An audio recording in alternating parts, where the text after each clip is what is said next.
Hola, ¿cómo están? Buenos días. Gracias al Comité de Educación de AmCham por la invitación. Cuando nos convocó el comité para tocar los temas de innovación en la educación, más allá de los asuntos tecnológicos, que la primera parte del foro, la verdad que ha sido bastante interesante, ver la innovación, cómo puede llegar a superar los límites de la imaginación de una manera muy acelerada, mucho más de lo que ocurría antes. Y hoy me sorprendí, si tienen un tiempo vayan al stand de Microsoft, ahí tienen incluso impresiones 3D, es realmente motivante poder ver de cerca muchas de las innovaciones que quizás algunas de nuestras generaciones o generaciones mayores lo teníamos mucho más en la imaginación. Pero fue interesante la convocatoria, nosotros como universidad, porque planteaba un poco el tema de que habían otras cuestiones estructurales en el sector educativo que exigían de algunas transformaciones o innovaciones. Y para UCIL fue atractivo porque nosotros somos una corporación educativa que ha desarrollado una cadena de valor que va desde la educación temprana hasta el doctorado. Entonces, durante los últimos 49 años que venimos operando como corporación, hemos tenido la oportunidad de identificar cómo se comporta el sector educativo a todo lo largo de la cadena. Y hemos aprendido, con el crecimiento del sector educativo, a desarrollar soluciones que permitan dinamizar más. Y la dinamización de este sector, increíblemente, lo que genera es absolutamente una suma de beneficios a la sociedad, porque eso es lo que hace el sector educativo. Todo el proceso de transformación, desde un niño hasta un adulto, genera solo beneficios. Pero esos beneficios, como vamos a ver, están un poco limitados. Y están limitados porque necesitamos algunas acciones nuevas para capturar esos cambios en la dinámica demográfica, económica, social y cultural de nuestros países. Nos pidieron hablar sobre el tema de crédito estudiantil.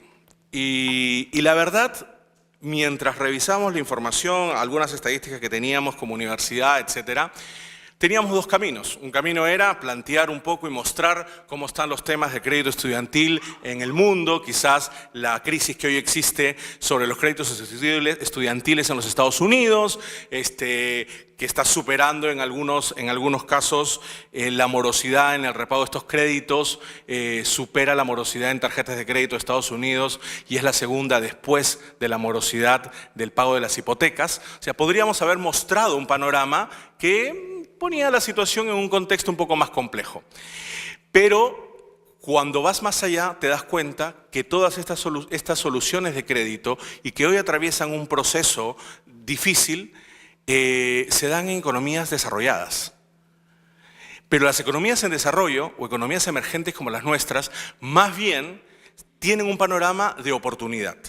Entonces, un poco para setear las expectativas, lo que voy a tratar de transmitirles en esta presentación es básicamente qué está pasando alrededor del sector educativo que motiva que nosotros, como empresa privada, como sector privado, busquemos una solución para cerrar una brecha. Voy a terminar la presentación con un esquema muy práctico de cómo es que el tema del crédito estudiantil no está asociado a la disponibilidad de fondos para dar créditos. Está asociado a otras variables que exigen del comportamiento dinámico y conjunto del Estado y del sector privado. Entonces, la primera es una lámina muy rápida que lo que pretendo con esto es contextualizar. ¿Qué pasa con el gasto en educación? Si nosotros podemos ver ahí, a nivel de población, las economías emergentes, el círculo rojo, básicamente representan 86% de la población en el mundo. Las economías desarrolladas tienen una población mucho menor. Pero cuando vemos el gasto, el comportamiento es distinto. El gasto en economías desarrolladas es casi el doble de lo que se gasta en educación a nivel de presupuesto de países en economías emergentes.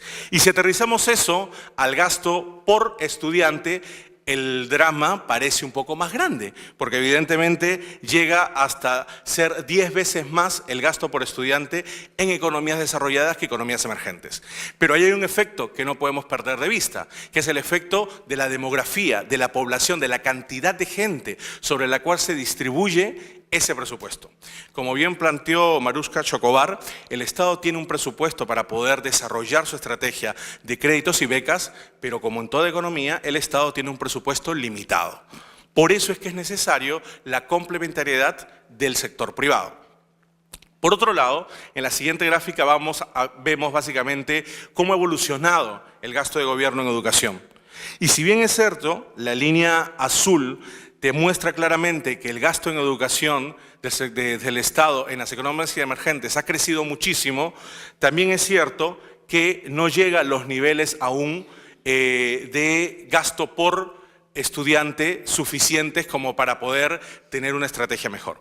Y esto, a pesar de que, como ven acá, la brecha se va un poco ajustando hacia el 2020, ¿okay? La realidad también es que hacia el 2020 la población en edad de estudiar tanto primaria como educación superior en economías emergentes va a crecer brutalmente, de manera exponencial. Entonces, eso va a seguir generando el mismo efecto sobre el gasto por alumno, que finalmente se traduce en la capacidad de acceso que pueden tener los estudiantes. La siguiente gráfica básicamente muestra una cosa que quiero un poco llevar a que observemos con detenimiento. Esto básicamente está expresado en los percentiles de la población, ¿no? Desde los más pobres hasta los más ricos. Y básicamente vemos dos cosas muy importantes. En la línea azul, la línea superior, es básicamente, demuestra que el acceso a nivel de educación primaria es casi democrático, uniforme, claro, no está distorsionado. El acceso a educación secundaria es un poco más accidentado, pero el verde, que es el acceso a educación superior, que es lo que finalmente va a gatillar la productividad de las economías, claramente es menos equitativo. Hay cada vez menos acceso a la educación superior de una parte de la población. Y vamos a ir un poco aterrizando qué parte de la población es esa. Y acá lo vemos con mayor claridad. Este es un poco explicar la brecha de acceso a la educación superior de jóvenes en edad de acceder a esta educación, 18 y 24 años. Y si nosotros agarramos la primera columna, que es el quintil 5, que es la población más rica de un país, versus el quintil 1, que es la población más pobre del país, la brecha es importante. 45% más oportunidades tiene el joven del quintil 5, los más ricos, de acceder a educación universitaria o superior. Pero hay una cosa aún más interesante. La barra azul de estas barras nos muestra la explicación. La azul y la verde son las explicativas. ¿Qué explica que ellos tengan 45% más oportunidades de acceder a educación superior? La azul dice el acceso y culminación de la educación secundaria. Es decir, que nuestros jóvenes, en su mayoría, no acceden a educación superior porque no terminan la secundaria. Y aquellos que lo logran terminar, solamente los verdes, algunos pueden acceder a educación superior. Entonces, esto nos muestra claramente que tenemos un problema que se viene generando a lo largo de la cadena del sector educativo. No podemos pensar únicamente en el acceso universitario como el acceso a educación superior como el acceso a una universidad. Tenemos que pensar en cómo cerramos la brecha de educación superior. Entonces, eso nos lleva básicamente a una cuestión que vamos a mostrar ahora. Todo este panorama que les he descrito viene acompañado de que la demanda por educación superior ha crecido de manera muy importante. Y ahí lo podemos ver. Básicamente, el crecimiento de matriculados en los últimos 20 años, a nivel de tasa ponderada de crecimiento, en los países de ingresos medios altos es de 7%, ingresos medios bajos 5% y 4% en los países de bajos ingresos. Y la gráfica lo muestra claramente, ustedes hacen el corte en el 2000 y las tasas de crecimiento de la matrícula en enseñanza superior son bastante altas. ¿Qué factores están influenciando en estas tasas de crecimiento? Bueno, claramente la mayor demanda, y en el caso de economías emergentes explicada por la demografía, cada vez hay más jóvenes en estas economías.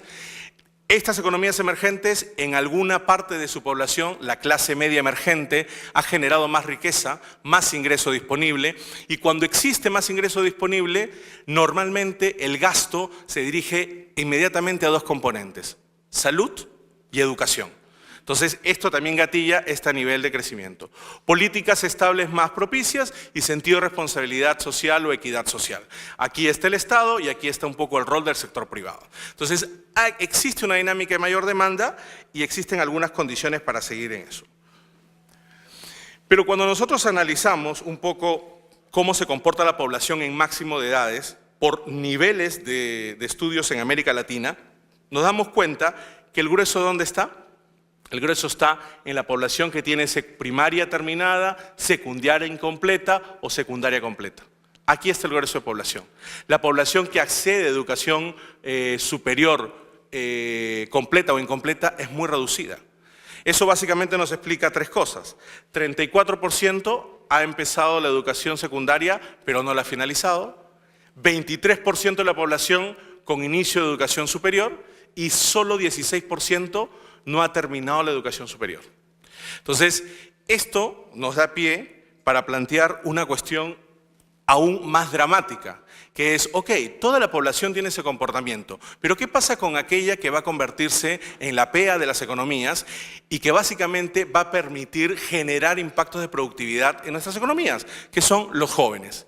Cuando analizamos esto vemos que 16% de los jóvenes entre 25 y 29 años, o sea, la probabilidad de que no sea parte de la PEA es casi cero, 16% con educación superior completa, 14% con educación superior incompleta, pero lo que viene es más dramático, 29% con secundaria completa, 18% con secundaria incompleta y 23% con educación primaria finalizada o menos.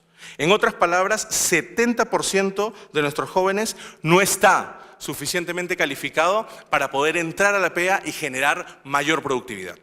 Entonces, y ahí es donde viene la oportunidad, ¿no? Un dato adicional a esto es que 84% de los jóvenes en América Latina y el Caribe, entre los 25 y 29 años, no termina la educación superior. Y hay que entender cuál es la razón. No existe la razón de que el muchacho es flojo y no quiere terminar la educación superior. Hay razones mucho más de fondo que explican esto, ¿no? Y básicamente, lo que quiero mostrarles con esta gráfica es por qué hay este comportamiento. Y hay este comportamiento por este comportamiento de brechas. Claramente ha habido un esfuerzo importante, denodado, exigente de la política de Estado de tratar de lograr cerrar la brecha en educación primaria y secundaria. Y la verdad es que lo está logrando. La línea punteada de arriba es básicamente la educación superior completa, la línea, es la educación secundaria incompleta o menos, y la línea azul es la educación secundaria completa. Claramente esta brecha se va cerrando conforme va pasando el tiempo y obviamente obedece a las políticas de Estado. Pero cuando vemos los otros dos componentes, azul, educación superior completa y superior incompleta, la situación es más crítica.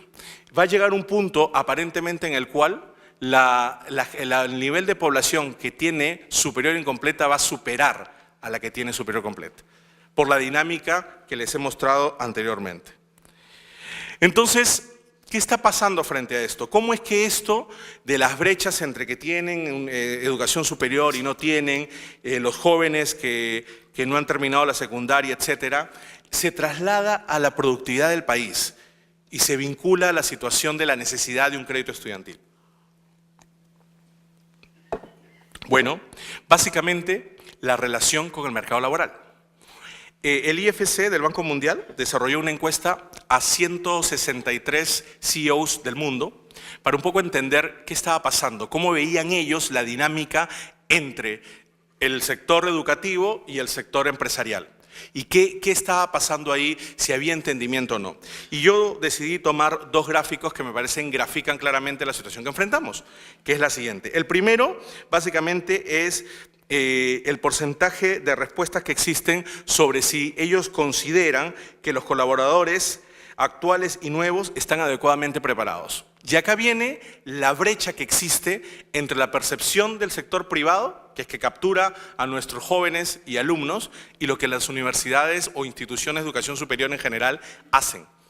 Mientras que, en general, la línea verde son todos lo que piensan los empleadores, que como ustedes ven claramente, no es es inferior a lo que piensan las universidades o los institutos, ocurre que hay un descalce. Esta diferencia es el descalce entre lo que las instituciones de educación superior piensan que están formando y que están haciéndose adecuadamente contra lo que las empresas lo entienden. Conclusión simple, las empresas nos dicen, me parece que lo que yo necesito no se está formando en el mercado. Entonces, esa brecha genera que ellos tengan demandas de captación de personas, pero con otros perfiles que no se forman en las economías donde estos operan. Y empieza a migrar capital humano. Y si lo vemos por el lado de los empleadores a nivel de tamaño empresa, evidentemente en el caso de las grandes empresas esta percepción es mucho mayor y a nivel de la población de ingresos altos es mucho más marcada. Entonces, claramente tenemos dos situaciones. La primera es una situación en la cual se ha hecho esfuerzos por completar y cerrar la brecha de educación inicial, primaria y secundaria en las economías, pero por otro lado tenemos una brecha que cada vez aparentemente crece más de acceso a educación superior. Y ese acceso a educación superior va a estar gatillado por varios factores.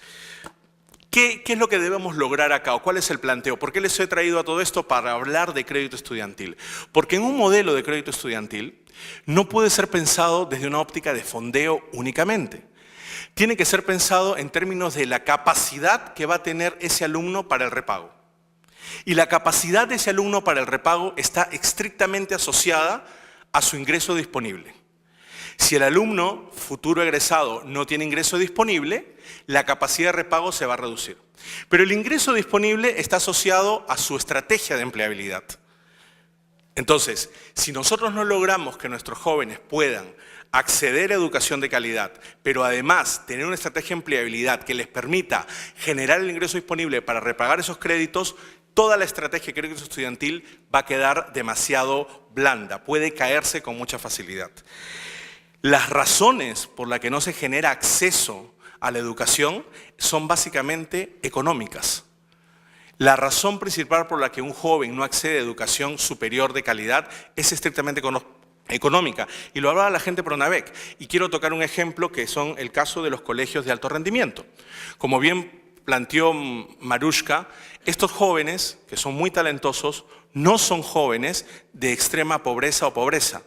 Por lo tanto, no van a poder acceder a programas como Beca 18 u otras becas que tienen este tipo de perfil de beneficiario.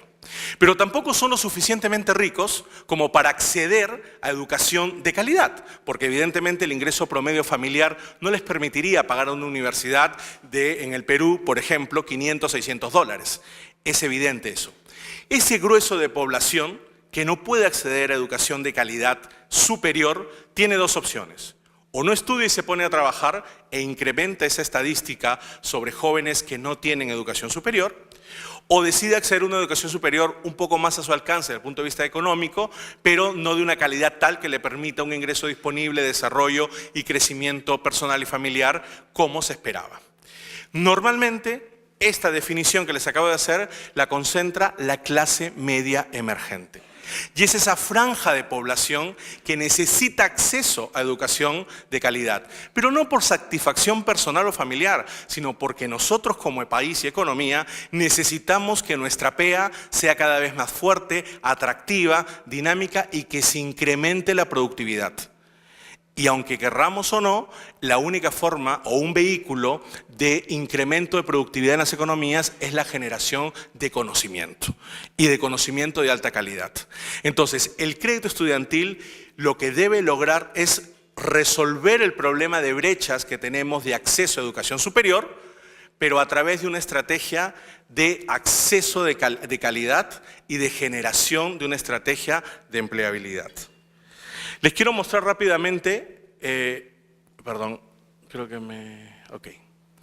Bueno, esta gráfica un poco es las cosas que yo les he estado mencionando, que es otra vez el caso de Perú, cómo visualizan los empresarios la problemática esta del descalce entre lo que ellos necesitan y lo que las instituciones educativas forman.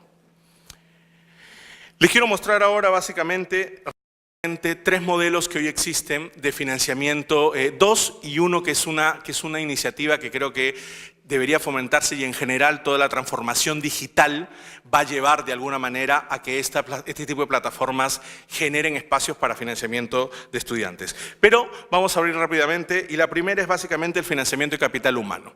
Aquí hay dos experiencias muy claras y líderes en el mundo que son Lumni y Upstart y básicamente lo que plantean es existe un mecanismo de fondeo a través de gente que va a prestar y existe un beneficiario que es el que va a obtener el crédito, que es básicamente el alumno. Pero el mecanismo interesante es que en el medio el alumno empieza a pagar un porcentaje de su sueldo desde que empieza a practicar para empezar a repagar o construir ese fondeo. El chico en el caso de Lumni no repaga un estudio, simplemente es seleccionado porque tiene alto performance, lo capturas para poder mantener esta cuota de contribución de PEA altamente calificada a través de este sistema, pero él repaga ese beneficio para él y para la sociedad a través de un porcentaje de su sueldo. En el caso de Lumni es 14%.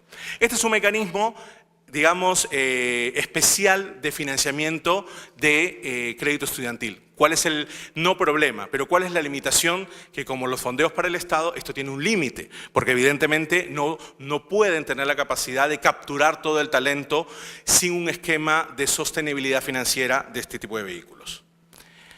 El siguiente básicamente es un peer-to-peer, que ya va migrando más hacia los esquemas digitales de financiamiento. Acá básicamente es un esquema entre pares, se genera un fondeo y a partir de ese fondeo se empiezan a generar, digamos, los casos que se van a financiar.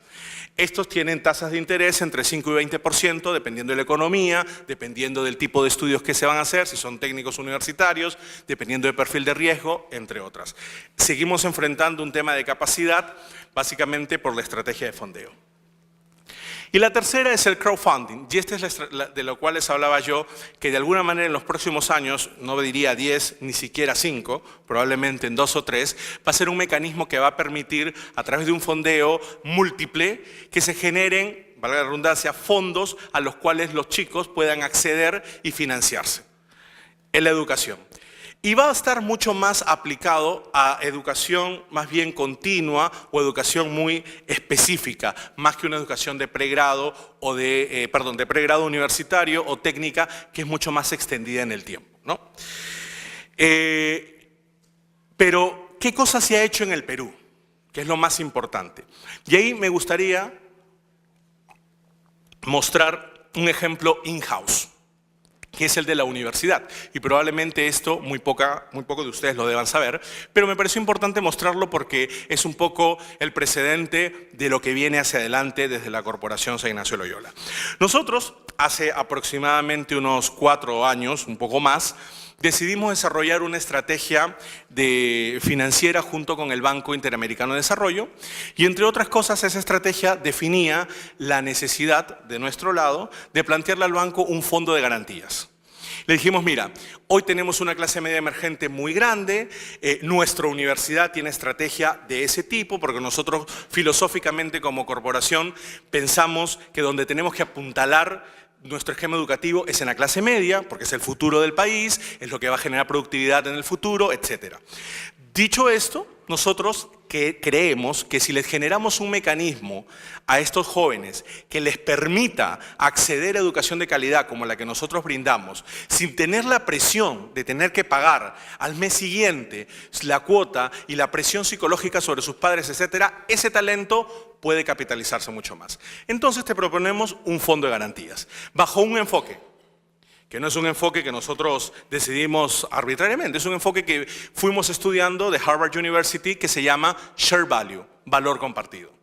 Entonces, este enfoque lo que básicamente nos planteaba era la necesidad de vincular a la universidad con las empresas y plantearles un mecanismo a través del cual el alumno se vea beneficiado, básicamente porque pueda acceder a educación de calidad y le dé retorno a la sociedad y a la empresa. Básicamente, como describe acá, es un programa de búsqueda de talentos, ¿ok? Que plantea el fondo de garantías tanto para becas como para crédito. ¿Y qué plantea el valor compartido? El valor compartido, básicamente, ustedes tienen todo el detalle ahí, pero es muy simple. El valor compartido es la evolución, el upgrade, si ustedes quieren, de la responsabilidad social. Porque en el valor compartido, el beneficiario como el benefactor son actores activos ambos tienen un beneficio, un cobeneficio. ¿Okay? Yo, empresa, decido poder avalarte tu estudio durante 5 años, y tú me vas a repagar luego eso, ¿okay? A través de tu trabajo en mi empresa. Yo decido capturar talento, yo financio ese talento porque lo quiero en 5 años para mí y luego juntos vamos a construir. El beneficio es mutuo. Ese es el enfoque en sencillo de valor compartido. ¿Y qué logramos con esto? Básicamente una inclusión social de jóvenes talentosos, porque para nosotros como corporación ese era el objetivo. ¿Qué hacemos? ¿Cómo funciona el Fondo de Garantías? Se convierte principalmente en un aval. Muchos de ustedes son de una generación que seguro en algún momento ha querido buscar un financiamiento educativo. Si se iba a alguna institución, ahora es muy moderna y Pronavec tiene todo un diseño, pero cuando yo estudié en 1999, los diseños no estaban tan elaborados y si yo quería acceder a una beca, probablemente tenía que competir con 2 millones de personas para acceder a una beca y aún cuando la puedo acceder, habrían algunas condiciones. Si me iba a un banco, evidentemente me era más barato no estudiar porque el banco me cobraba, no existía mecanismo de financiamiento de estudiantes y me daba un crédito personal que significaba 35-45% de tasa de interés. Evidentemente no era viable. Entonces, y cuando algo se podía hacer, lo primero que me pedían es, bueno, muy bien, está todo en orden, trae un aval que pueda pagar ese crédito. Esa dinámica la cortamos con el Fondo de Garantía y le dijimos, muchachos, ustedes que estudian en nuestra universidad o los que quieren estudiar en nuestra universidad, talentosos y con escasez de recursos, no necesitan un aval. Nosotros somos el aval. Y los bancos y las empresas, lo hicimos con ITFE, lo hicimos con BCP y con otras empresas, dijeron, ok, perfecto. ¿Y qué cosa avalo yo? Avalo la deserción. Es decir, si el alumno desertaba por cualquier motivo, yo repagaba ese financiamiento. Y más allá de esto, porque estamos un poco cortos con el tiempo, este aval de la deserción se basaba y se basa, porque este fondo aún existe, sobre una estrategia y por eso era importante lo inicial. Y la estrategia era básicamente que aseguramos la continuidad. Y aseguramos la continuidad con un conjunto de estrategias internas, cursos de nivelación, tutoría, mentoring, pero sobre todo trabajábamos la sostenibilidad del producto. La empleabilidad. La Universidad San Ignacio de Loyola hoy es la primera y única universidad en el Perú que tiene un modelo de empleabilidad propio, que se creó para poder fortalecer esta estrategia. Es más, se llama empleabilidad USIL, porque creemos que el enfoque empleabilidad hoy en los jóvenes tiene que ir fortaleciendo mucho los hard skills, como lo planteaste tú, pero también potenciando los soft skills. Y eso es un poco el trabajo que se viene haciendo. Esto básicamente nos llevó rápidamente a tener un grupo de población de jóvenes talentosos con escasos recursos que hoy estudian en la universidad y van a empezar a pagar sus estudios después de 6 meses de egresado y dependiendo de la institución a una tasa promedio de 5%.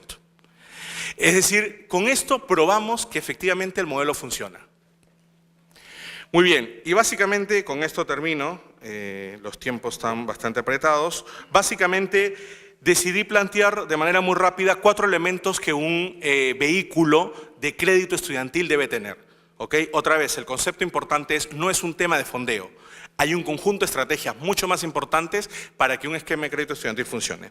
La primera, básicamente, es que debemos tratar en economías como las nuestras y aprendiendo las lecciones de economías desarrolladas, cambiar el crédito estudiantil de ser un producto push, donde tienes que decirle, oye, mira, acercarte, ir, explicarle y que la gente tome el crédito con mucho esfuerzo, a convertirlo en un producto pull.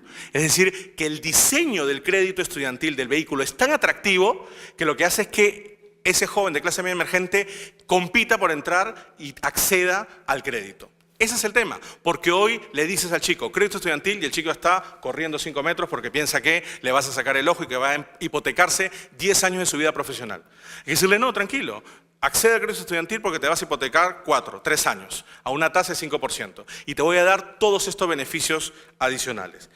El segundo tema importante es el compromiso de las instituciones educativas, el rol central en el diseño y la implementación. ¿Por qué? Porque básicamente las instituciones tienen que entender que tienen que compartir el riesgo. En USIL lo entendimos rápidamente. No se nos ocurrió plantearle al sector privado que asume el riesgo 100%. Nosotros como instituciones educativas tenemos que asumir ese riesgo. Y hay muchas formas. No hay que tener un fondeo de $2 millones como gracias a la gestión de la universidad nosotros tuvimos para fondear estudiantes, sino, por ejemplo, entre otras cosas, manejar la tasa de deserción, que es un elemento vital para poder darle sostenibilidad al modelo. Por otro lado, generar un conjunto de esquemas de incentivos a los estudiantes que acceden al crédito, tanto la matrícula como la cuota, la recategorización, etc. Tener un assessment center. San Ignacio de Loyola se comprometió con el modelo que desarrolló y creó un assessment center, como lo tienen las universidades top del mundo, que hace el seguimiento a los alumnos para que justamente controlemos la deserción. Y una estrategia de segmentación, claramente, que nos permite darle sostenibilidad al vehículo financiero. El otro tema es la empleabilidad. No hay forma, y acá hay que centrarnos mucho, no hay forma de lograr que los créditos estudiantiles tengan éxito en países como los nuestros si las universidades y las instituciones de educación superior no generan una estrategia de empleabilidad. Porque no hay otra forma. El alumno tiene que tener un empleo de buena calidad en el menor tiempo posible para repagar ese crédito. USIL lo tiene. Nosotros, como les había mencionado, diseñamos un modelo de empleabilidad que básicamente se basa sobre 5 aristas. Formación y capacitación en empleabilidad, que no es hacer un CV, es un desarrollo mucho mayor, preparar al chico. Nosotros preparamos a nuestros jóvenes en la universidad desde el 4º ciclo para que puedan tener mayores capacidades al momento de entrar al mercado laboral. Porque hay una variable que es importante tomar en cuenta y que en la universidad lo tomamos así. Nosotros en USIL no estamos formando a los chicos para que entren al mercado laboral del 2018. Estamos formando a los chicos para que entren al mercado laboral del 2023. Y ese cambio de filosofía tan chiquito es vital para que la estrategia funcione. Porque si no, vas a tener un muchacho que sale en el 23 y no tiene dónde colocarse. Egresados y alumnos de alto potencial. Nosotros nos focalizamos ahí justamente para poder lograr que esos chicos sean los que impulsen programas como crédito estudiantil. Colocación en instituciones y empresas top. La estrategia de empleabilidad de la universidad es colocar a los alumnos en las empresas, en las 100 empresas más importantes del país. Porque justamente ahí van a lograr ingresos medios más altos, línea de carrera, desarrollo sostenible de sus carreras. Acceso a línea de carrera sostenible, los que les mencionaba hace un momento, y el network Talent USIL Empresa. Desarrollamos toda una estrategia de vinculación con las empresas muy importante porque básicamente si no tenemos vinculación con ustedes es muy difícil colocarlos y es muy difícil crecer. Y finalmente todo el tema de volver este acceso fácil, de desarrollar plataformas y tecnologías que permitan que el acceso sea fácil. Solo para cerrar, este es el esquema del cual les hablaba. ¿Cuál es el punto crítico? Cerrar la brecha empresa-universidad. Si nosotros no logramos cerrar la brecha entre las empresas, lo que ustedes como empresas quieren y lo que las instituciones de educación superior forman, la estrategia de empleabilidad no va a existir, no vamos a calzar con la demanda, no existe ingreso disponible, no hay capacidad de repago, no hay crédito estudiantil. Muchas gracias.